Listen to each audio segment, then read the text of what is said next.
In the end of the fourth reading, we interrupted the digest of the festivals with a discussion of generosity.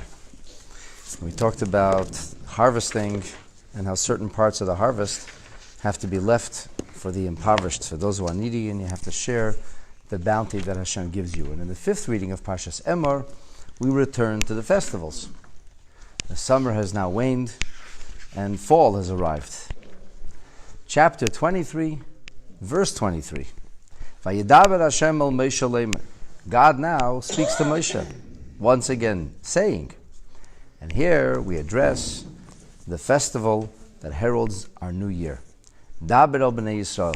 Speak to the children of Israel, leimer, saying to them, B'chodesh hashavi, on the 7th month, Be'echad lachodesh, on the first day of that month, Yihya lachem Shabbatown. You will have an absolute cessation of work, a day of rest. This day will be a Zichron Truah. It will be a remembrance or a memorial blast. Mikra Kodesh, a holy convocation. And in case you didn't get the message, Kol Melechas Aveda Leisasu. Do not do any work on this day. V'hikraftem ishal Hashem, you will bring a fire offering to God. Now there are other places in the Torah where Rosh Hashanah is spelled out in more detail, but this is all we get. In Parshas Emor, we get 2 verses. And here, we hear about the 7th month, because we know that Tishrei is the 7th month since Nisan. Nisan is where the months begin. So the 7th month then is where the year begins. In other words, the annual cycle of the Jewish people, counting time from the beginning of creation, that starts in the month of Tishrei. However, we as a nation were born in the month of Nisan, and so we count months commemorating the great miracle of the Exodus and our birth from Nisan. That's Rishon Hu Lechem L'Chot Hashanah. That'll be the first counting for you. However, the notion of the annual renewal, in which our lease is, if you will, renewed by God all over again, which is from creation, that happens in the fall, in the 7th month, and in the first day of it. So our commentaries point out very interestingly that when the Torah speaks about the notion of Shabbatown, that this will be a day of cessation, that this means it's actually a positive mitzvah, not just a negative mitzvah not to work, but it's actually a positive mitzvah. As the Rambam Maimonides says in his book of mitzvahs, he says wherever you find the word Shabbatown and you find the word Mikra Kodesh, it is not only saying that there has to be a cessation of work in a negative sense, which is what we hear about in verse 25, Kol Melechas Haveda Leisasu, but before the negative mitzvah of don't do work, we have verse 24, which says, have a Shabbatown. We should actively call forth holiness. And that's because the observance of a Yom Tov is both a positive mitzvah and a negative mitzvah. It's a positive mitzvah of cessation of work, of delighting in this day in a different fashion, treating this day differently. And invariably, it always begins with Mikra Kodesh, with a convocation or calling forth of holiness. That's a euphemism for the mitzvah we call Kiddush. We make Kiddush, we sanctify the day, we set the day apart. It will not be like other times of the year or other days of the week, other days of the month. This one is going to be special. Ramban says that the Torah commands us, when it says Shabbatown, that we should have a day of menucha, a day of serenity, not only by not working. If a person were to behave in a mundane fashion, wear dungarees, hang out in the same place that he does all week, but he doesn't do any work, that's not called keeping Yom Tov. Keeping Yom Tov, as we know, entails you do things differently. So we have unique clothing, we have unique foods, we come together, we daven, we do things differently. So Yom Tov is not just a day when we don't, it's a day we do. It's not just a day we spurn work, it's a day where we necessarily embrace a heightened level of spirituality by changing our operating system, by behaving differently. And that's the positive mitzvah of Shabbatown. So let's move on to the next detail. The first detail is that it should be a Shabbatown on the first day of the 7th month. And then the Torah says it'll be a Zichron Truah, a remembrance of a shofar blast. This is very puzzling. What do you mean a remembrance of a shofar blast? We don't remember the shofar, we actually blow the shofar. What does remembrance mean? But that's all we get. Torah doesn't tell us here in Parshas Emor to blow the shofar. It just says Zichron Teruah. Now it's true, the Baal HaTurim says, aha, you see, the Torah was already alluding and hinting to the fact that at some point in time, our sages would ordain that if Rosh Hashanah fell on Shabbat, that the shofar wouldn't be blown. So what do we do on Rosh Hashanah Shechol Liyot b'Shabbat? We just remember. We speak about the shofar, but we don't actually blow the shofar. All right, that's very nice. That's a beautiful allusion, and that's a remez, that's a hint, and see how everything's encoded into the Torah. And Moshe Rabbeinu gave the Torah to the Jewish people, and he was speaking in terms of centuries ahead. But what does it mean literally? When Moshe said to the Jewish people, Zichron Teruah, what did he mean? It doesn't say that this is a Rosh Hashanah that will fall on Shabbat. This is the Torah telling us about Rosh Hashanah for the first time. And it says, introducing the idea of the new year to us, Zichron Teruah, a remembrance of a Teruah. So some of the other beautiful drush homilies on this include the words of the Seforno, who say that the word Teruah does not only mean a shofar blast, but it also comes from the Hebrew word reyut, which means friendship. V'ahavta le're'acha kamocha. So it means like a friendship. What does that mean then? That means, says the Seforno, that on this day Hashem remembers His love for you, His closeness to you. So even though it's a day of judgment, and usually judgment days have a harsh connotation to them, you never saw anybody who is going to be showing up in the courtroom for his sentencing, wake up in the morning and say, let's party. Why? Because I'm getting sentenced. Maybe I live, maybe I die, maybe I lose all my money, maybe I end up in prison, but we should party now. Yeah, and that's not going to happen. A person comes to prison, he's shaking it to court, he's shaking in his boots that he's going to have a good judgment. So here we are getting judged, and all of a sudden, Jewish people celebrate.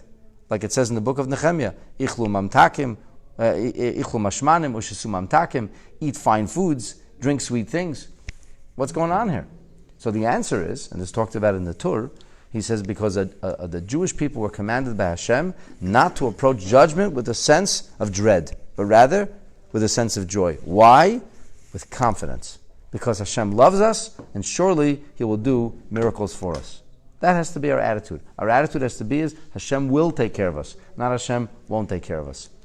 There's a silly little story which illustrates this. Fellow has a very, very difficult day in court, and he hires the best lawyer in the finest firm. Anyway, comes the day of the court, his lawyer's not there. The guy is freaking out. The judge walks in. Where's the other lawyer? He's got steam coming out of his ears. 10 minutes later, into the proceedings, his lawyer walks in. He's still putting his tie on. The guy is like, who is this guy?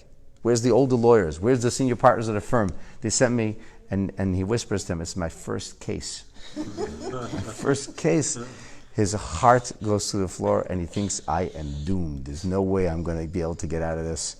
Anyway, the proceedings go. The judge screams at the young lawyer while he's late. He says, listen, there was traffic. It wasn't my first time here. I didn't know how long it would take. The court proceedings are concluded. The judge walks out for a brief recess. He comes back in. And the man waits for his fate to be decided in the worst of ways. And the gavel bangs. And the judge says, freed, exonerated, all charges dropped. He turns around to the lawyer. He says, I don't know how you did that. You're like a genius. He says, nah.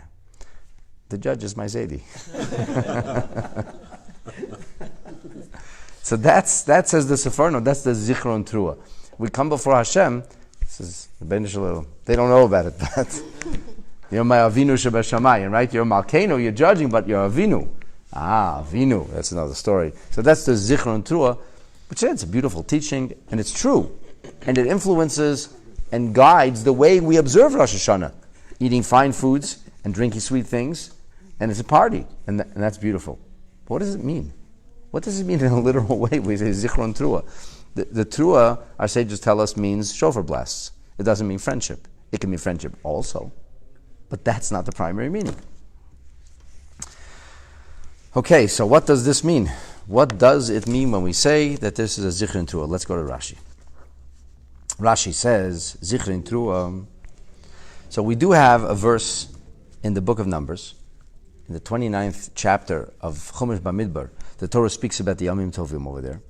And over there, Rosh Hashanah is spoken of in a different way. Over there, the pasuk says, Yom Teruah Yihye Lechem, a day of shofar blasts. That kind of makes sense. A day of shofar blasts is a fine way to characterize Rosh Hashanah. We do blow the shofar a lot. But here it doesn't say that. Here it just says, Zichron, a remembrance. A remembrance? What do you mean a remembrance? We're doing this. So Rashi says, Zichron psuke zichronos. Zichron means verses of remembrance. On Rosh Hashanah, we necessarily recite and chant verses of remembrance. Verses. Not just the idea of blowing the shofar, but verses of remembrance. And psuke shofros, verses that speak about the shofar. And this, of course, refers to the psukim, to the verses that comprise the unique musaf, prayer of Rosh Hashanah, that has within it 10 verses of scripture, a mixed medley of scripture and Tillim, finishing off with Tillim, 3 of Torah, 3 of Nevi'im, 3 of Ketuvim, and then a final pasuk from Tehillim, and then that happens 3 times. Once there are verses of Zichronot, once there are verses of there's Malchiot, majesty, which we don't talk about over here. We talk about Zichronot and Shofarot. And that's what we're referring to here.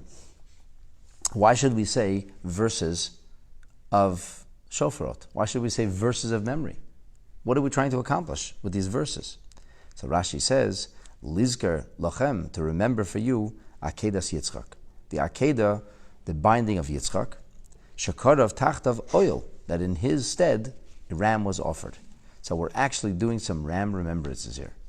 And the ram remembrance brings to mind the merit of the Jewish people, that our father, the first one to be born a Jew, was prepared to die out for Hashem. With no fanfare, with no kind of attention or fame, on a quiet little mountain somewhere, Avram Avinu was prepared to bring his son as an offering, and perhaps even more profoundly, Yitzchak was ready to offer himself. Not like that silly image that different people have advanced where a young, strong man holds a knife over a little child. It's baloney. Avram Avinu was 137 years old. Yitzchak is 37. He's got lots of koyach. Avram is starting to wane. At 137, you're not exactly at the zenith of your strength on the wrestling floor. And here, there's no child abuse. Avram Avinu didn't wrestle Yitzchak anywhere. Yitzchak got the message, and he said, I am prepared to do whatever Hashem wants. And he didn't even hear it from Hashem. He just trusted that his father heard it from Hashem. That's the merit that we bring to mind each and every single year as we get judged, as we get looked at, so to speak. Hashem reviews all the things we did and decides how our new year is going to be.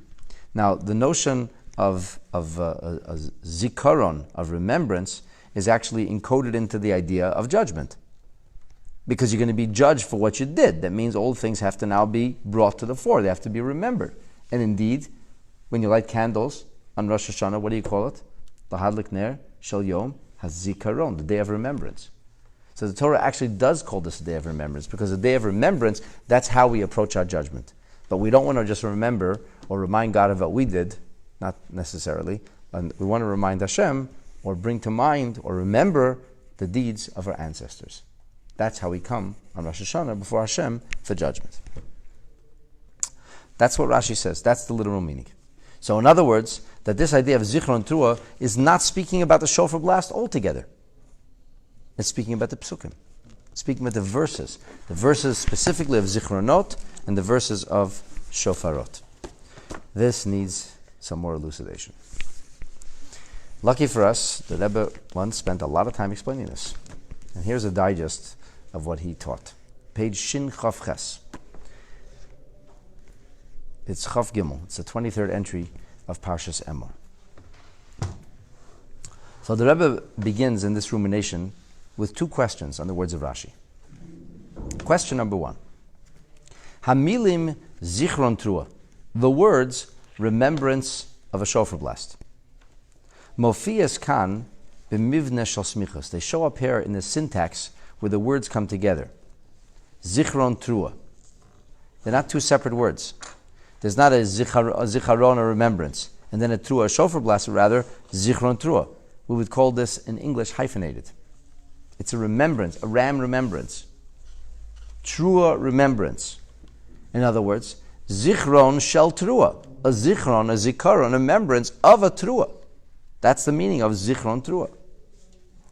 But think about it. Does Rashi interpret it or elucidate it that way? He didn't say Zichron of Trua. He said Zichron means Psuki Zichronis. Zichron means, remembrance means verses of memory. And then he says, Psuke Shofaros, and verses of Shofarot. It certainly seems that Rashi divides the words Zichron Trua, and he attributes the notion of chanting verses to each one independently. He seems to be saying Zichron, remembrance, is verses of memory, and then he seems to be saying Trua is Psuke Shofarot, is verses of the shofar blast. That's strange. Why divide when the Torah seems to be hyphenated? We don't have a Zichron and a Trua, which Trua means a shofar blast. We have Zichron Trua. So if anything, it's remembrance of the shofar, not Zichron verses of memory. Trua verses of shofarot. Why did Rashi do that? Why didn't he just explain Zichron Trua as a hyphenated term? Remembrance of shofar. That's question one. It's a very strong question. Why did Rashi bother dividing this into two separate concepts? Number one. Number two, Hamilim zich lizkar lachem akedat Yitzchak, to remember the binding of Yitzchak, to remember for you. Kshurot, these are l'cha'ira connected, l'psuke zichronot, that seems to be linked to the verses that speak about memory, not the verses that speak about shofarot. But if you look in Rashi, he says Zichron Trua. Zichron meaning a memory, Trua meaning shofar. He says Zichron Trua means Zichron Psuke Zichronot. Remembrances, verses of remembrance. Then the second word Trua presumably would be Psuke Shofarot. And then Rashi continues. For what purpose are those verses? Lizkar lachem akedat Yitzchak, to remind you of the binding of Yitzchak. Where should the words Lizkar lachem akedat Yitzchak have been attached to? To which part? To which verses? To the verses of Shofarot or to the verses of Zichronot? Zichronot. It's a memory of something that happened. It's not a memory of a shofar blast. Avraham Avinu didn't blow a shofar that day. Yitzchak didn't blow a shofar that day. He was supposed to be offered as a korban, and he wasn't. So what are we remembering? Shofar blast? No, we're remembering a ram that was offered instead of Yitzchak. We're remembering that something extraordinary happened here. That Yitzchak was prepared to give his life, and instead a ram was offered. So it would seem reasonable to say Zichron means Psuke Zichronot. What kind of Zichronot? So beginning with Lizkar lachem akedat Yitzchak. And then Rashi should have said, and then Psukim of Shofarot. So we have two very strong questions about the explanation that Rashi offered us. This explanation seems, on the surface, to be unwieldy. It doesn't seem to be the most natural way to explain this. It almost seems like Rashi's complicated things, unnecessarily. Like Zichron Trua could have been a hyphenated word. Rashi divides it. He makes two things out of one, but it's really one. And then, even more strange, the third part of Rashi, where he finished identifying the Zichron and the Shofrot, the Zichron and the Trua, as two separate things. Then he adds a detail after the second verses, Psuke Shofrot, which should ostensibly have been part of the first. Zichron, meaning Psuke Zichronot. What's going on here? Okay, hold on to your seats. So here, this is a little nuanced and a very not an easy explanation. Let's listen carefully to what the Rebbe tells us. The Yesh Lavar, the Rebbe suggests that this is the proper way to frame and understand the words of Rashi. Mashma'ut hapshuta, the simple, straightforward intimation, the foundational intimation of the words Zichron Trua, memorial blasts. Zichron Trua, memorial blasts, l'cheira, sheyesh lizker es hatrua b'yom zeh. It should be, we should make a memorial of the blast. We should have a memory of the shofar's sounding. That's the simple way people would read. If you ask a child, what does this mean over here? It means shofar blasts. And he probably learned that in nursery school. He said, Tkiya, Shavarim, Trua. All right, so he knows what a Trua is. He asks a child in nursery, he said, what's a Trua? Look at you, funny. What do you mean? It's a shofar blast. Do. Okay, fine. So what is Zichron Trua? If Trua means do, what is Zichron Trua? To remember a shofar blast. Yeah, so what's the problem? The problem is that we're not remembering the shofar blast, we're blowing the shofar blast. Why would you remember the shofar if you have the shofar? It's like you talk about somebody who's no longer here and say, we remember this person. How about the person sitting right in front of you? Say, I remember you. You do? I'm sitting in front of you. Yeah, I remember. What do you remember? What do you mean you remember? We're now going to remember what we're about to do. If we're about to do it, obviously remember it. It's you remember the things that we did last year. Remember the things that we did in the past, and you might forget. This is what bothers Rashi. The words Zichron and Trua, in their literal meaning, seem entirely incongruous. A memory of a shofar blast? Okay, so the Balaturim said, yeah, Rashi, that's because there's going to be a time when Rosh Hashanah will fall on Shabbos, and on Shabbat they won't blow the shofar. It's not going to be a shofar. So we're going to remind ourselves that usually on Rosh Hashanah, that's not a straightforward meaning over here. This is the rare occasion of Shabbat that falls on Rosh Hashanah, and that's a later rabbinic decree. That cannot be the simple pshat. So the simple pshat is then, you're remembering the shofar. That makes no sense. How could you remember a shofar when you're blowing a shofar? You're not remembering it, you're blowing it. You're doing it. Mitzvah lizker davar ma. Let's say there's a commandment in the Torah we should remember something. So, which things does the Torah tell us to remember?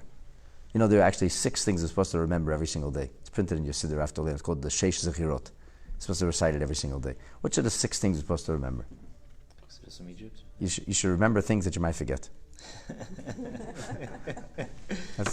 You might forget you went out of Mitzrayim. Right? People say, that's in the past. You might forget what Amalek did to you, because who wants to think about negativity? We just want to be positive. You might forget certain things. Torah comes always, don't forget. When it says don't forget, it's precisely because there's a chashash l'shikha. And that's why the Torah gives a special warning. Zacharat Yom HaShabbat. Why? It's very easy to forget Shabbat. Unfortunately, Jews came to the United States and Canada from the old country, and what's one of the first things they forgot? Shabbos. They dropped Shabbos. They left it at the border.